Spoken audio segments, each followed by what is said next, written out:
ترمذی شریف میں حدیث مبارکہ ہے جو بخاری اور مسلم کے بعد حدیث شریف کی 6 کتابیں ہیں۔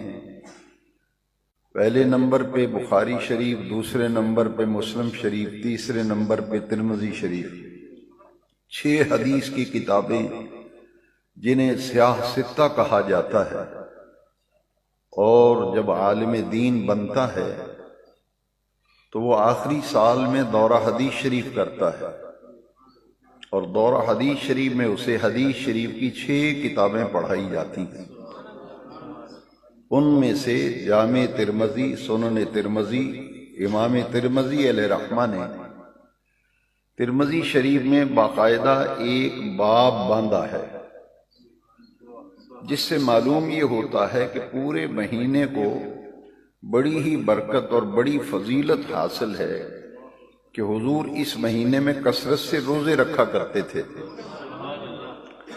لیکن اس پورے مہینے میں ایک رات ایسی بڑی ہی عظمت والی ہے جس کو حدیث شریف میں لیلۃ النصف من شعبان کا نام دیا گیا۔ بڑے غور سے یہ بات سنیں اور سمجھیں۔ جس طرح نیکی کے ہر کام سے لوگ روکتے ہیں، کوئی بھی خیر اور نیکی کا کام ہو تو کہتے ہیں اس کا ثبوت کوئی نہیں، اس کا کہیں ذکر ہی نہیں، وہ میلاد شریف ہو، وہ فاتحہ ہو، جتنے بھی نیک کام ہیں کہیں گے اس کی دلیل نہیں، اس کی کوئی ثبوت ہی نہیں۔ اسی طرح جب بھی شعبان کا چاند نظر آتا ہے تو بڑی شدت کے ساتھ پروپیگنڈا کیا جاتا ہے، اخبارات میں مضامین چھپتے ہیں کہ شعبان المعظم کی رات جو ہے اس کی کوئی فضیلت نہیں، شعبان کی کوئی فضیلت نہیں، اس کا کہیں ذکر ہی نہیں۔ تو اس لیے میں یہ حدیث شریف جو آپ کو سنانے جا رہا ہوں، اس کو بڑی توجہ سے سنیں، ان تمام غلط فہمیوں کا ازالہ ہو جائے گا۔ امام ترمذی نے ترمذی شریف میں ایک چیپٹر اور ایک باب باندھا ہے، اور باب کا نام ذرا سنیں، باب ما جاء فی لیلۃ النصف من شعبان۔ اگر شعبان کی 15ویں رات کی کوئی فضیلت ہی نہیں، کوئی عظمت ہی نہیں، اس کا کہیں ذکر ہی نہیں، تو امام ترمذی تو باب باندھ رہے ہیں۔ امام ترمذی باقاعدہ ایک چیپٹر قائم کر رہے ہیں، اور باب کا معنی کیا ہے؟ باب ما جاء فی لیلۃ النصف من شعبان، کہ آدھے شعبان کی رات، پورا مہینہ ہے، آدھا شعبان ادھر اور آدھا شعبان ادھر، جو درمیان والی رات ہے، یعنی ماہ شعبان کی 15ویں رات، یہ ہے لیلۃ النصف من شعبان، شعبان کی 15ویں رات۔ تو امام ترمذی تو باقاعدہ ترمذی شریف میں باب باندھ رہے ہیں کہ نصف شعبان کی رات کی فضیلت میں یہ باب ہے، اور اس میں کثرت سے احادیث مبارکہ اس باب کے اندر موجود ہیں۔ تفسیر روح المعانی میں علامہ محمود حنفی آلوسی بغدادی رحمۃ اللہ تعالی علیہ حدیث شریف کی 2 کتابوں کے حوالے سے حدیث شریف نقل کرتے ہیں۔ تفسیر روح المعانی، اس میں 2 حدیث کی کتابیں چوٹی کی، طبرانی اور بہقی، 2 حدیث کی کتابوں کے حوالے سے صاحب تفسیر روح المعانی حدیث نقل کرتے ہیں، اور حدیث شریف کے راوی ہیں مولا کائنات سیدنا علی المرتضی کرم اللہ تعالی وجہ الکریم۔ یہ حدیث شریف غور سے سنیں. مولا علی راوی ہیں کہ میں نے حضور سے خود سنا کہ نبی کریم علیہ السلام اس رات کی عظمت اور فضیلت بیان فرما رہے تھے، اور حضور نے فرمایا تمہاری زندگی میں جب بھی شعبان کی 15ویں رات آئے تو فرمایا قوموا لیلہا وصوموا نہارہا. تمہاری زندگی میں جب بھی شعبان المعظم کی 15ویں رات آئے تو رات کو قیام کیا کرو، وصوموا نہارہا، اور اگلے دن روزہ رکھا کرو.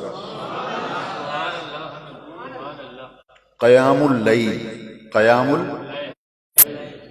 اللیل کا معنی ہے رات کا قیام، رات کو نفل پڑھنا. مولا علی راوی ہیں، طبرانی اور بہقی میں حدیث شریف ہے.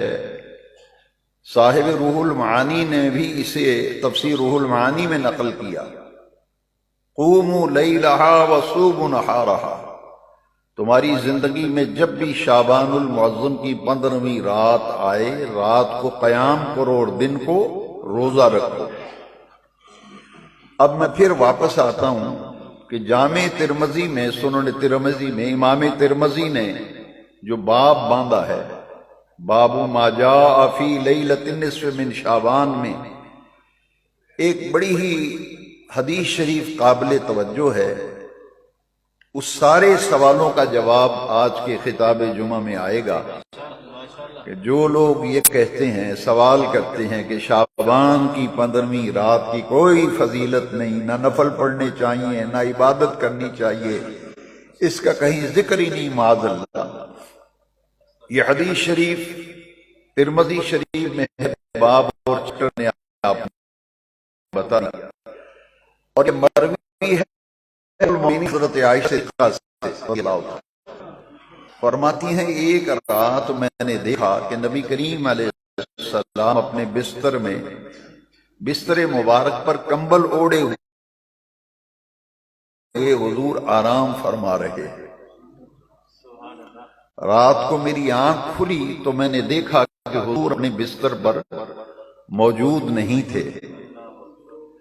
تو میں حضور کی تلاش میں نکلی کہ حضور اپنے بستر اکبر جلوہ گر نہیں، تشریف فرما نہیں. تو حضور کہاں تشریف لے گئے؟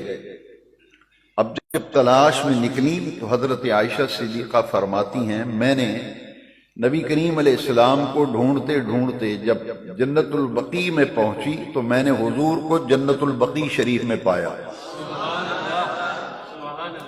مدینہ منورہ کا قبرستان. اور وہاں میں نے دیکھا کہ نبی کریم علیہ السلام آسمان کی طرف نگاہ اٹھائے ہوئے ہیں اور اپنے دونوں ہاتھوں کو بلند کر کے حضور دعا فرما رہے ہیں. تو حضور نے دیکھا کہ حضرت عائشہ صدیقہ آئی ہیں، سانس پھولا ہوا تھا ان کا، تیز تیز قدم اٹھا کے حضور کو ڈھونڈ رہی تھی.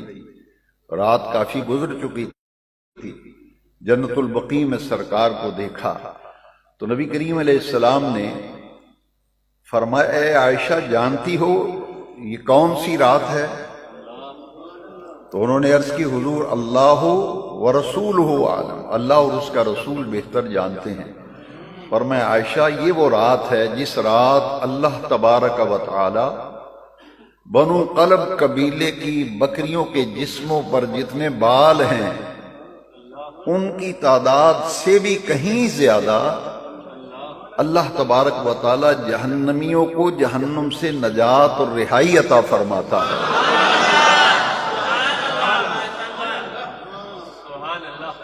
اور رہائی، جیل سے رہا ہو آدمی، کسی مصیبت سے نجات پائے تو اس کے لیے عربی میں لفظ استعمال ہوتا ہے براعت. براعت کا معنی بری ہونا. اگر کوئی معاملہ پیش آ جائے تو میں یہ کہوں کہ میں اس معاملے سے برات کا اظہار کرتا ہوں تو اس کا مطلب یہ ہے کہ میں اس سے بری ہوں اس معاملے سے. تو یہ برات کا لفظ جو ہے نا اس کا معنی ہے بری ہونا، نجات پانا، چھٹکارا پانا. لہذا اس رات کا نام ہے لیلۃ البراعت، لیلۃ البراعت، بری ہونے کی رات. عربی میں اس کا نام ہے لیلۃ البرات، اور شب فارسی کا لفظ ہے، شب فارسی کا لفظ ہے، شب برات، شب برات بری ہونے کی رات۔ تو جب پنجابیوں کے ہتھے چڑھی یہ لفظ تو اس کا نام ہو گیا شبرات، اس کا نام ہو گیا، اس لیے شبرات کہتے ہیں کہ یہ برات۔ تو حدیث شریف آپ نے سنی، ترمذی شریف کی حدیث شریف سیاستہ میں سے۔ اب عرب کے اندر ایک قبیلہ ہے، حضور کی ظاہری حیات طیبہ کے زمانے میں پورے عرب میں جتنے قبیلے تھے، خاندان تھے، برادریاں تھیں، ان میں سے سب سے زیادہ بکریاں جس برادری خاندان کے پاس تھیں اس کا نام تھا بنو قلب قبیلہ۔ کسی خاندان، کسی برادری قبیلے کے بکریوں کے اتنے ریوڑ نہ تھے جتنے ریوڑ بنو قلب قبیلے کے پاس بکریوں کے ریوڑ تھے۔ تو حضور نے فرمایا اس قبیلے کے پاس جتنی بکریاں ہیں اور ان کے جسموں پر جتنے بال ہیں ان کی تعداد سے بھی کہیں زیادہ اللہ تبارک و تعالی جہنمیوں کو جہنم سے نجات عطا فرماتا ہے۔ یہ شعبان المعظم کی 15ویں رات، اور یاد رکھیں اور اپنے دل پہ لکھ لیں کہ حدیث شریف میں اس کا ٹائٹل ہے لیلۃ النصف من شعبان، آدھا شعبان ادھر آدھا شعبان درمیان والی رات۔ اب حدیث شریف آپ نے سنی کہ جب یہ رات آئے تو قیام کرو، نفل پڑھو، اور دن کو